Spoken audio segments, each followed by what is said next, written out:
Like your marks.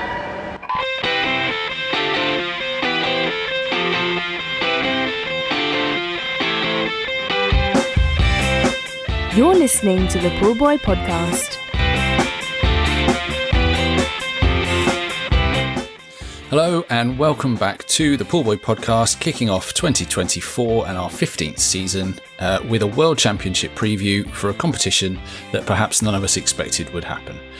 No Katie with us for this episode. Unfortunately, she can't be here, but Bob and I will attempt to take you through what we think will happen in Doha as these World Championships come to fruition. And Bob, it's fair to say, unusual to have a World Championships in an Olympic year.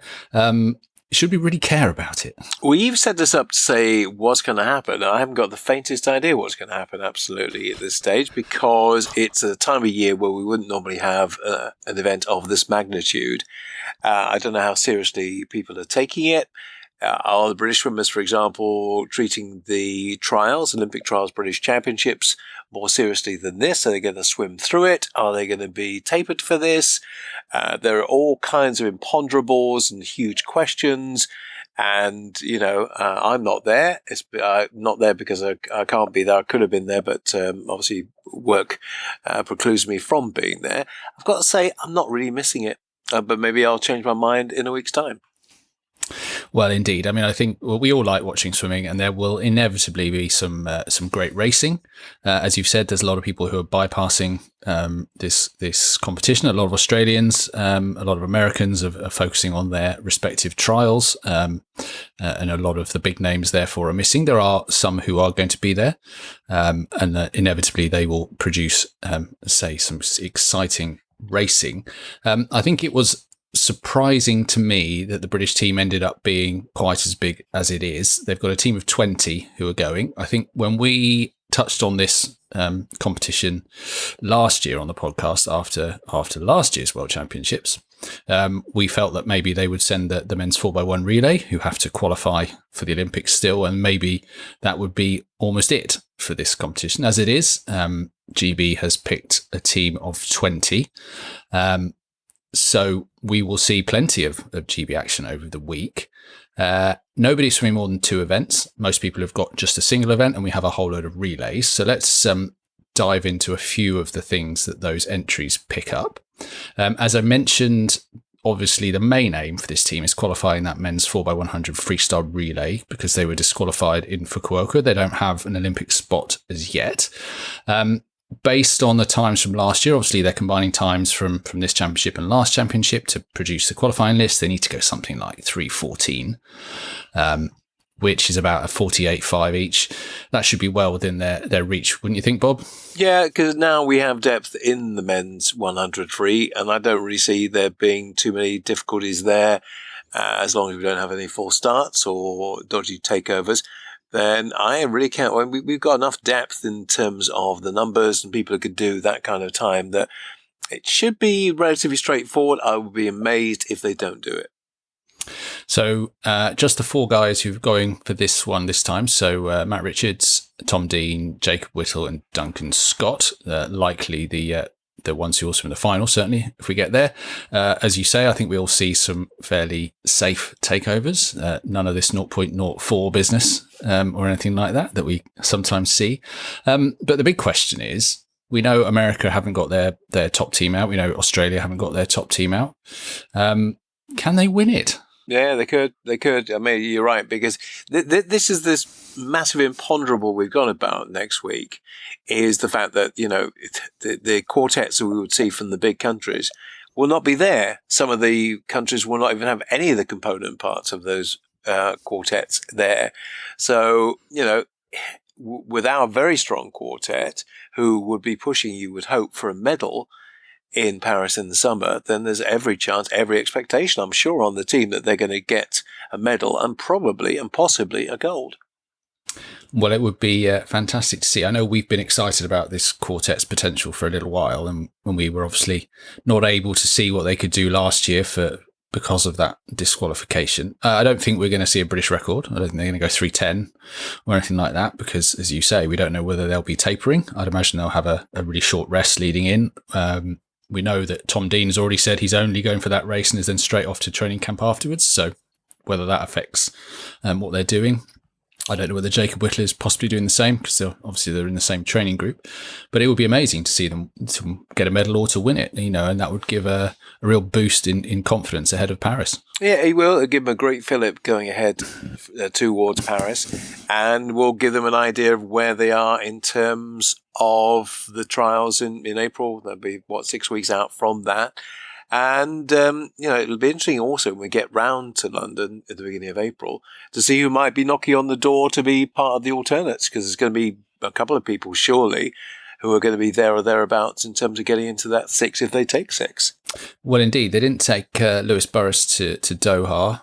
He's racing in Portugal this weekend, I believe, instead. So it'll be interesting to see what he does and compare that. Alex Cahoon came in the short course season. He was very impressive in European short course. There's another one. But yeah, we will wait and see what they do with interest. Off the back of that, mentioned that Tom Dean was dashing off straight after the 4x1, so he's not hanging around for the 4x2. They've been our most successful relay for a number of years, as we know.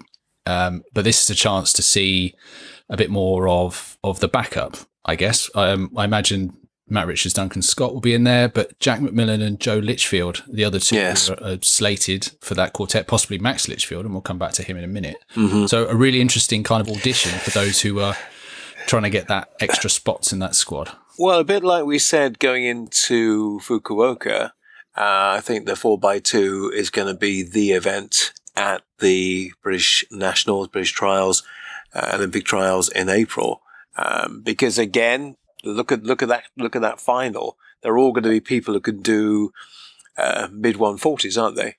That's the point. All of our swimmers are capable of doing those kind of times. So it's an exciting prospect. I think the one who's slightly behind the 8 ball at the moment, unbelievably, is Tom Dean, funny enough, because of the fact that his European short course didn't go quite as well as he would have liked time-wise. I think he did okay, but obviously being edged out by Brits all the time. And I know that having heard the podcast he's doing now for Global, have you heard that? He's actually doing a podcast now with LBC and Global. I know that he doesn't like to be second best at anything or any time, and I think he's particularly motivated and spurred on by the fact that perhaps the back end of 2023 was not quite what he wanted it to be. No, undoubtedly he took some encouragement or motivation from that, certainly. I mean, he was 146 in Flanders a couple of weeks ago, so he started the year strongly. But yeah, a chance for those guys to state their claim and show that they can perform at that level if they're needed in due course. Jack McMillan in particular, I'm interested to see him. He missed out on Fukuoka for personal reasons last year, so he's got that relay presumably, and then the 2 and the 4 individually. So that'd be very nice to see what he can do. Joe is only there for that relay. So he was in the bronze medal winning team 2 years ago. And he's interesting, I wonder if that's a bit of a focus for him. I don't know what you think, Bob. Well, I imagine he's still thinking about the 200 IM, isn't he? I mean, that will be his main focus. I imagine going towards Paris will be still the 200 IM for him. But, to be part of that sextet, if they do take 6 for the 4x2, would be great. And I imagine if he goes, he will swim the heats. Indeed. Well, I think we can be, expect them to take 6. I mean, in 2016 they took 7, didn't they? So I think there's plenty of spots up for grabs in that squad, and it'll be a great competition to get them. Obviously, this is just a first step, and they could still win it. Again, we've spoken about the 4x1. They've been very successful in that relay, the 4x2. Every chance of another medal. Well, again, where's the challenge going to come from? If the 4x2 teams from the major nations are not going to be as strong as they'd normally be, and ours is going to be very strong, pretty strong. In comparison, it could not easily, but it could be a British double in the 1 and the 2. I don't think we've ever done before, have we? I don't think we've certainly never won the 4x1 globally. So, no. Yeah, it will be interesting to see. All right, before we leave the relays, the other relay I just wanted to pick up on is the women's 4x2, because I was surprised to see that they've entered. They've taken Lucy Hope, Freya Colbert, Abby Wood, and Medi Harris for that event. Yeah, well, why not? Yeah, why not? absolutely. It's a free hit. It's a free hit for them.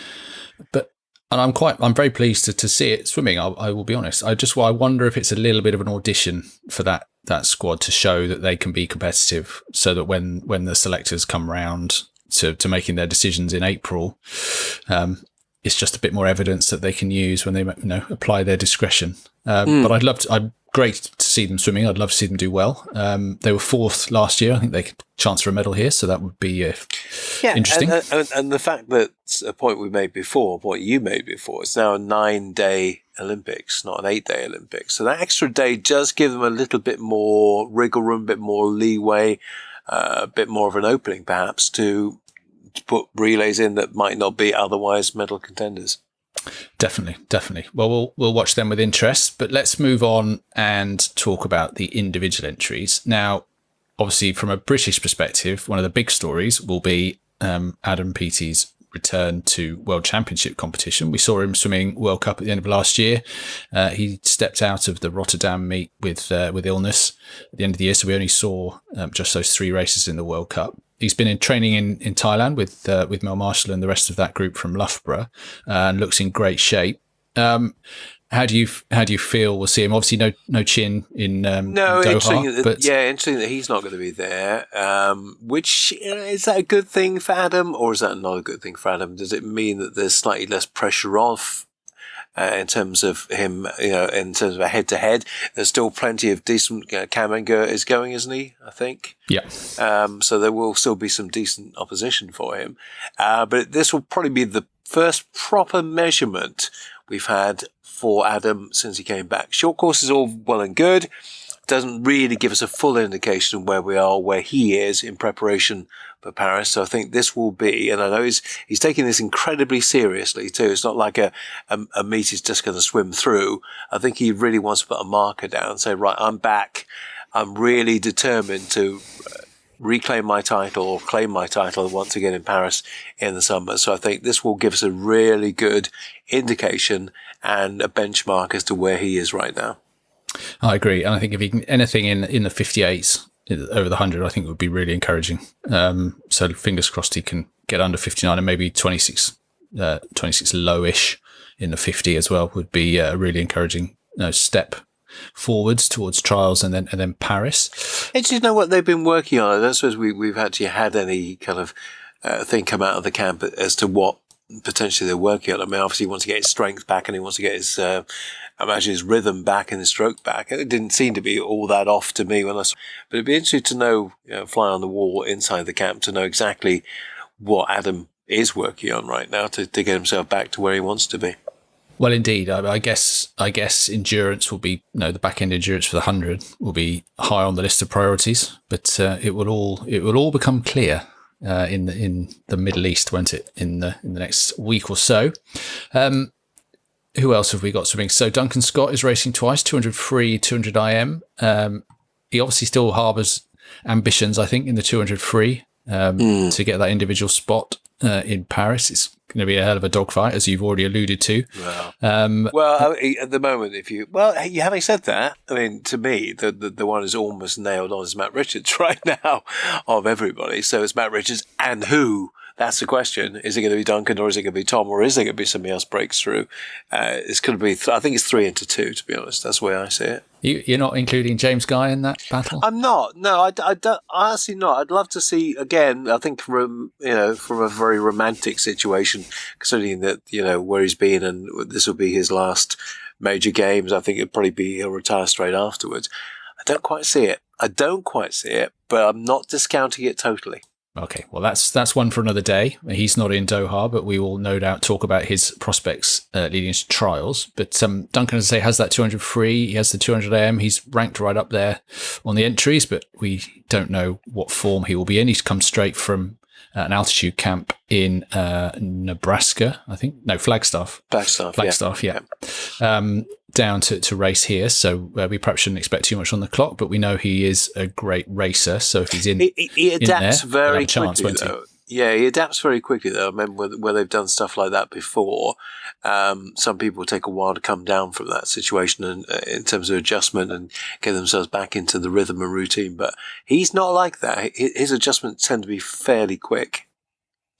Yeah, I would agree. And a great racer. So, it'd be good race practice for him off the back of that camp, if nothing else. Further down the distance spectrum, one of the races that will throw up a really great matchup here, actually, where we've got two of the top guys in the world, if not the top two in the world at the moment, is the men's 50 free, where Ben Proud will go up against Cam McAvoy. Now, McAvoy obviously was a bit of a revelation last year in Fukuoka. Ben took the bronze, but then was absolutely lightning in the short course season, just missing the world record. So that's going to be a great head-to-head to look out for, Bob. Yeah, a great head-to-head to look out for. And I keep coming back to this, looking at swimmers who aren't going to do another Olympics now. And I don't see Ben Proud doing another Olympics. So, it's putting all your eggs in the basket now and go, right, these are my last 5 months of swimming at this kind of level. And I think Ben is an all-out kind of person who will want to try and knock everything off as long as he goes through this year. It's going to be, right, I want to do really well at Worlds. I want to do really well at Trials. I want to do really well in Paris. I think he is that kind of player and that kind of swimmer who will put the intensity in and will put everything that he can do into his swim in Doha. And we'll see what comes of it. And we know from 2022, when he won all those titles, that he can swim fast all year. So, it should be a really good matchup. And it could be quite quick as well, because I'm sure McAvoy will want to set his stall out ahead of the Olympics and the Australian trials as well. So keep your eyes out for that race. It should be lightning. Interesting, and just having a look at what happened at the European short course. The Ben Proud start is back, which I think is really important. Yes, definitely. Yeah, he was super quick off the blocks, wasn't he? And he had been working on his breakout and things, we gather. So be interesting to see how that stacks up long course as well. Don't miss that one. I mentioned the next swimmer I want to touch on a bit earlier, and that is the return of Max Litchfield. He's obviously been out of the picture for a couple of years for one reason and another, but he's back here, back training at Loughborough. He was at the same altitude camp we've just mentioned for Duncan. And will take on the 400 IM and the 200 fly in Doha. It's a bit of an opportunity for him at the 400 IM. I mean, Duncan obviously set a British record, but no one else has really, and we don't think he will swim it, probably. So there's a gap there that Britain's got, and Max is been our number one ranked 400 IMer. So he's been fourth at 2 Olympics as well, hasn't he? That's a point. So there's another spur, another motivation, another incentive for him. And although he's been out of the picture as far as GB's been concerned, he hasn't been out of the picture in terms of swimming. He's probably been doing more events, more meets, more competitions than he ever did when he was actually in the GB team before. So, he's kept himself in really good check. He's been doing really good teams. He's been with people like Chad Leclos he's been training with. He's been in Italy. So, he's not wasted his time. Obviously, again, another swimmer who's thinking about coming to the end of his career pretty much now. I don't think he'll do another Olympics after this. So, again, another person who has a lot of reasons to want to do everything as quickly and as precisely as he can this year. And I think he'll get that time. I think he'll get the time for the Olympics, and I think he'll make another Olympic final too. Well, that would be great to see, and an opportunity just to see how he fits in across the world in this next week. Quick look at some of the women who are competing. I think it's great to see Abby Wood back in the 200 AM long course. She's looking good too. Last year. No, but she's looking good again. She's right back to where she wants to be, and I'm sure that they're delighted at her progress in Loughborough last few months, because I think she's coming into form, looking like the right time to me. Yeah. So we'll want to see a good time from her over 200 IM, just to show that she can convert that short course form she showed in Romania at the end of last year. Also, another person coming back to form, who showed a bit of her old self in Romania as well, is Kathleen Dawson. She was such a big part of the relays in Tokyo. Yeah, can she stay fit? A massive part of them. Can she stay fit? This is the big question, Kathleen. Can you stay fit this year? You know, if you can, we know how good a swimmer she is, and we know the sky's the limit for her. Potential is so vast, it's huge for her.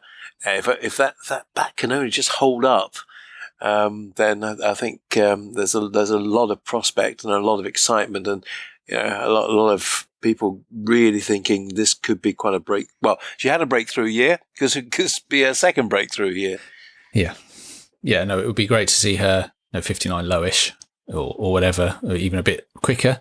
We don't know again how she'll react coming down from altitude. She was up in Flagstaff too, but we know from a relay perspective.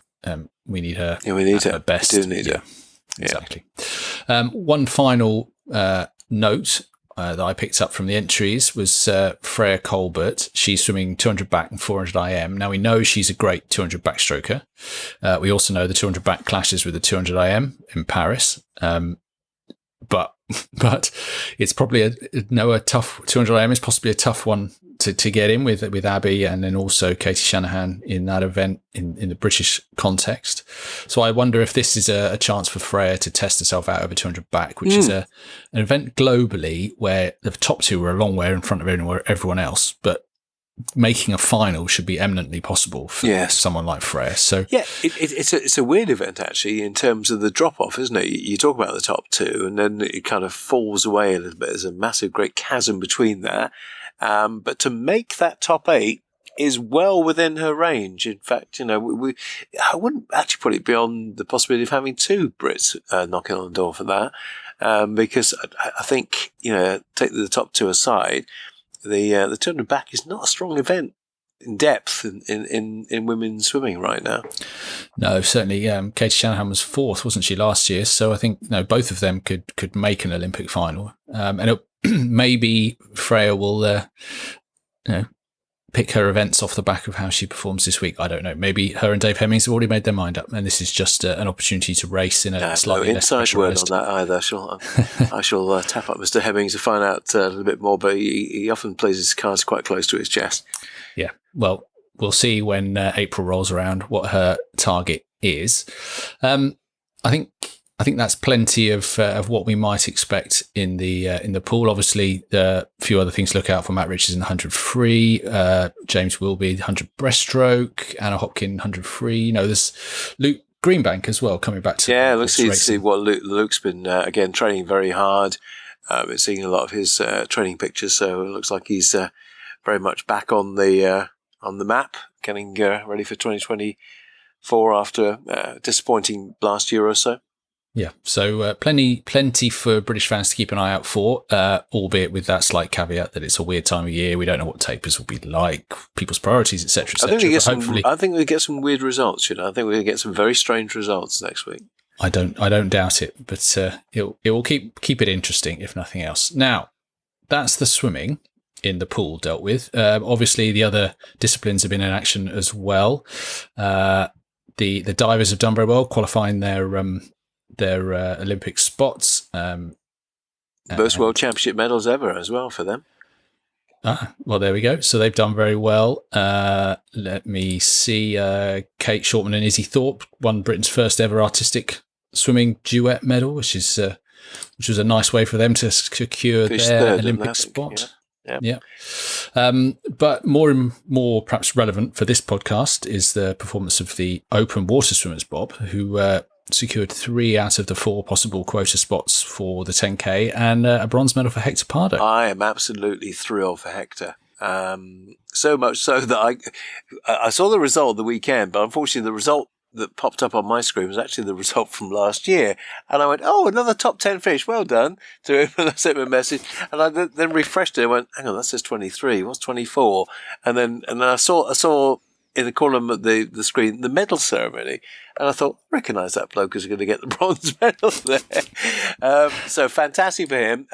Really good. Great stuff from Toby as well to get a top 15 place. So he's going to make his Olympic debut. Of course, Toby will get a chance to be in there, and hopefully this time around Hector won't have the eye problems he had in Tokyo. And of course, we managed to get Leia Crisp through from the way. Sadly, we couldn't quite get a full set, but that's the first open water medal of that description that we've seen in the last 10 years. We used to be quite regular, didn't it? When open water first started, the likes of David Davis and Kerry Ann, people like that would pick up medals on a regular basis. We've not had an open water medal for 10 years, so that's a great achievement. Yeah, no, very good set of results. And although in theory they are quota spots for Great Britain that those guys have secured, the way the selection policy is written, it means that those individuals will get those spots. So Leah, Hector and Toby, the first swimmers to secure a spot in Paris. Quick word for Amber Keegan, who was, I think, 28th. First time for Amber. Yeah. And I saw her stuff afterwards. She's been very open about, you have this Olympic dream you work for 4 years, and she looked very good last year in Fukuoka. Just didn't work out for her this time round, and often open water can be on the day. Your race plan doesn't quite go to plan, and maybe the conditions aren't quite right. I mean, there's something that pool swimmers don't quite appreciate as much is normally your conditions are fairly similar. You're not going to have anybody's legs and arms and torso in your face. You get your designated lane, and that's not a concern. But so many things can go wrong in open water swimming. A lot of things can go right in open water, and look what happened. Obviously this time around for Hector, got himself nice and clear, got into a nice clear water, and then was able to go in for that. Very nearly won the race. He was only just about a second or so back, so it was very tight between the top three. But yeah, open water can be a bit of a lottery on occasion, and sadly, the person who lost her ticket this time around was Amber. No, but it's been a great story for her, moving up to the 10K and getting those opportunities, and congratulations to her for what she has achieved rather than what she hasn't, I guess. So I think she's off to swim the Rottnest Channel race in Australia next, which is in 19K across water with a few sharks in it. So that'll be fun. I don't know. I imagine she'll be back for the British Nationals. I imagine she'll do the 15 or the 8%. Yeah, the implication was that was it for her on her Instagram, but I don't want to put exact words in her. In her mouth. Maybe she'll have a chance to think about it, and there'll be time for her to put the entry form in for that. So we'll see. I'd like to see her have a go at the 15, but it depends whether she wants to do that kind of training and preparation for it. Exactly. All right. Well, I think that's a good time to draw things to a close. Bob, thanks for sharing your thoughts. Hopefully we'll have an exciting week's swimming to look forward to. We'll be back after the meet just to look at what's happened and see how strange the results actually are. Until then, if you want to get in contact, you can find me on social media, on X at pullbuoy or at pullbuoy UK on Instagram. Go to pullbuoy.co.uk/contact to send an email. And thanks for listening. You've been listening to the Pullbuoy podcast. For more episodes, visit www.pullbuoy.co.uk/podcast.